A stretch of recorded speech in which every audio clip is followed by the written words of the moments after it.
Hi, my name is Katherine Fecteau. I'm the Curator of Exhibitions here at Old Sturbridge Village, and today I'd like to talk to you about one of my favorite subsets of the museum collection, which is our assortment of daguerreotypes.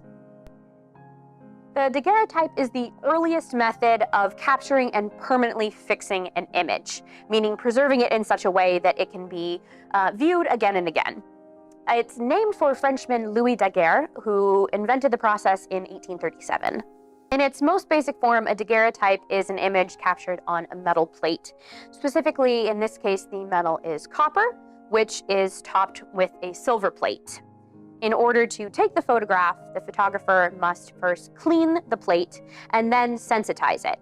Sensitizing the plate involves exposing it to different types of chemical vapors, typically iodine and bromine, and the chemical reaction produces silver iodide, which is light sensitive, which will eventually capture the image. The process of cleaning and sensitizing the plate takes quite a bit of skill and experience in order to master, and it has to be done properly. Otherwise, the resulting image might not be of the best quality, which you'll see some examples later on when that happens. So once the plate is sensitized, it's put into a light-proof box and then put into the camera. At that point, the photographer then has to just allow light into the camera and the plate will start to develop, or the image will start to be captured, I should say. So the amount of time required for the plate to be exposed varied based on a few factors, but the most important one was light, how much light was available. Now, in their earliest forms, daguerreotypes required between 3 and 15 minutes of light exposure, which is quite a long time. As more innovations developed in the daguerreotyping process, that amount of time shortened down to about a minute. But I think for modern people, that is still a little bit of a long time to think about when so many of us can just pull out our phone and snap a picture in the blink of an eye. With such a long exposure time, it was very, very important for the sitter to remain perfectly still. Otherwise, the image would be blurry. And I can show you a few examples later of images where that has clearly happened. This is one of my favorite pieces in the collection. It is a little bit post-period, but so intrinsically related to the process of daguerreotyping that this is one of the cases where we've made an exception. But this is a neck brace used to help keep sitters in portraits perfectly still. As you can see, it's adjustable in two places for both the height and the depth of the sitter. And this portion fits perfectly around the back of the neck to help the sitter remain perfectly still. For younger sitters, particularly children and infants, you have a few other options open to you. One option was, in some examples, you'll see that the child is being held to the chair gently with a decorative scarf tied around their torso.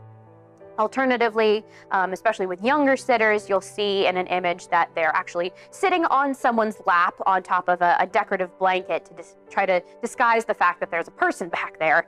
And then one of my other favorites, it's actually an ambrotype that we have in the collection, but you can very clearly see an arm coming in from one side to steady the child. So it's just fun ways to try to keep your sitters from moving and blurring your image. So once the exposure was done, the photographer would then expose the plate to mercury vapors to develop the image, and then submerge the plate in a solution of sodium chloride, basically salt water, to stop the developing process. Afterwards, they then put it in a decorative case and send it home with the sitter. Sitters in urban centers could go to daguerreotype studios to have their portrait taken. Alternatively, in rural areas especially, you would have itinerant daguerreotype artists going from town to town taking people's portraits. Now, the cost of daguerreotypes varied accordingly and could cost anywhere from $2.50 to $6, which was certainly an investment for a lot of people. We have over 100 daguerreotypes in the museum collection, so narrowing down to just a few options to show you was a little bit of a challenge, but I will start over here with these daguerreotypes that relate to the museum. Starting with this one in front of Pliny Freeman, or most of Pliny Freeman, perhaps I should say. Unfortunately, the top of his head has been obscured, perhaps by something that went wrong in the sensitizing process or the developing process. So you can see that there's some discoloration around the edges of the image. That being said, I still think it's cool to be able to see the man behind the Freeman farmhouse and put a face to a name, or most of a face in this case. Another great option that we have is this daguerreotype image of the Thompson Bank on its original foundation in Connecticut. I should mention that this is a common breaking point for daguerreotypes. The cover breaks along the spine, which of course gets the most wear and tear over time. This happened before the daguerreotype came into the museum collection. It's just a common break that occurs. But what I love in particular about this image is the fact that if you look very, very closely, you can see that there is a dog asleep on the porch. So this is a favorite of our animal-loving visitors, to be sure. And then finally, we have this daguerreotype of the Fecteau house, once again on its original foundation. And this daguerreotype highlights a facet of all daguerreotypes, which is that they are mirror images of whatever is captured, meaning they're the opposite of whatever you would see with your own two eyes. It's not really noticeable when it's people sitting for portraits, but when it's actual buildings, it's very much apparent. But again, this is another great resource for us as historians, being able to see the house on its original foundation. So as I mentioned earlier, it's important to stay perfectly still. And this is actually the ambrotype that I mentioned earlier, where you can see the helping hand coming in from one side of the portrait to steady the child.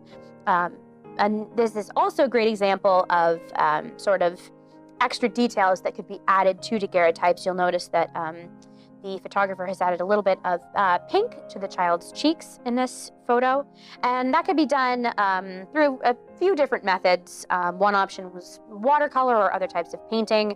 Another process of adding color actually involved electrical currents. So obviously done with care.